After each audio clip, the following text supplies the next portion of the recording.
Nous vous souhaitons la bienvenue au certificat de micro-apprentissage sur la gestion efficace des déchets médicaux. Il s'agit de la leçon 2 du module 3.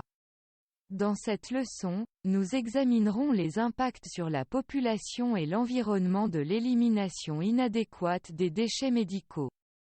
Safia, qui connaît maintenant les dangers des déchets médicaux à l'hôpital, n'a aucune notion de leur impact potentiel sur la population et l'environnement. Elle veut donc en savoir plus et commence à en discuter avec son collègue. Comprenons ce dont ils ont discuté. Les agents infectieux peuvent causer des maladies répandues comme la typhoïde, le choléra et la jaunisse. Par conséquent, ils augmentent la charge de morbidité des populations vulnérables et de celles qui vivent au contact ou à proximité des sites d'élimination des déchets.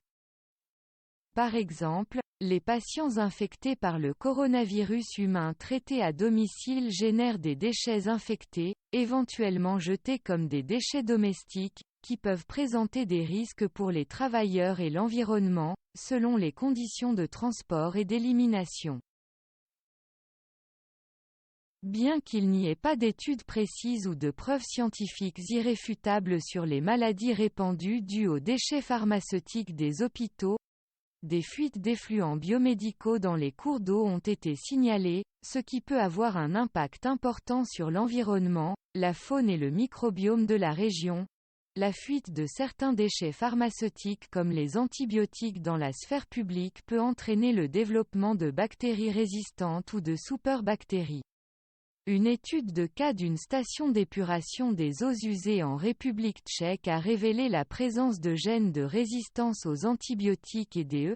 coli résistants aux antibiotiques dans les eaux usées, en raison de l'utilisation accrue d'antibiotiques dans les ménages et les hôpitaux de la région.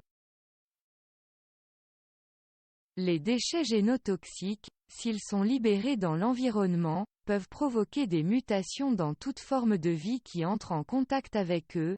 Ils peuvent provoquer des changements physiologiques tels que la dégénérescence des organes, des changements dans la biochimie des cellules, entre autres, qui peuvent être hérités ou non par les générations futures.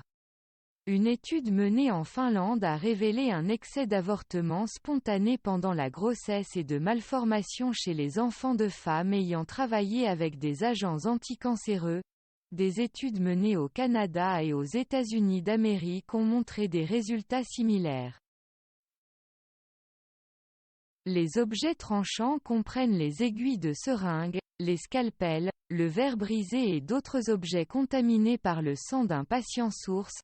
Les conséquences pour la santé des blessures percutanées comprennent les infections par le virus de l'hépatite B, VHB, le virus de l'hépatite C, VHC, ou le virus de l'immunodéficience humaine, VIH.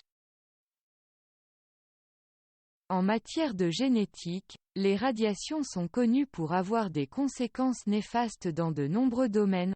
La pollution radioactive endommage les branches d'ADN, ce qui peut conduire à certaines formes de cassure génétique.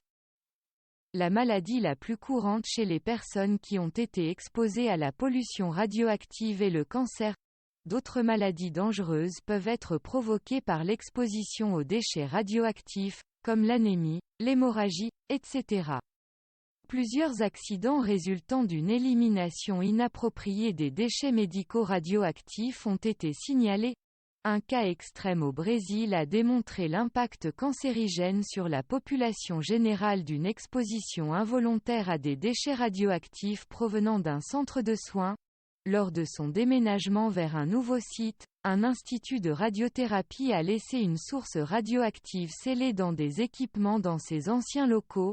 Un individu qui a eu accès à ces locaux a retiré la source scellée, l'a ramenée chez lui et a brisé le boîtier pour révéler la matière radioactive. En conséquence, 249 personnes ont été exposées, dont plusieurs sont décédées ou ont souffert de graves problèmes de santé.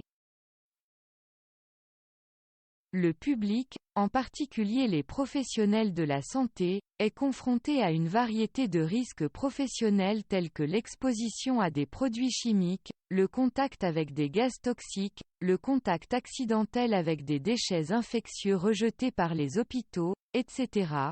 Cela peut affecter l'économie du pays, en perturbant le marché du travail.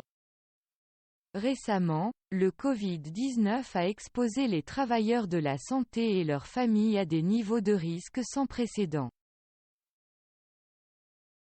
Safia décide de se rendre auprès de l'infirmière en chef pour comprendre la gestion efficace des déchets, car elle a désormais une meilleure connaissance des types de déchets de soins et de leurs impacts.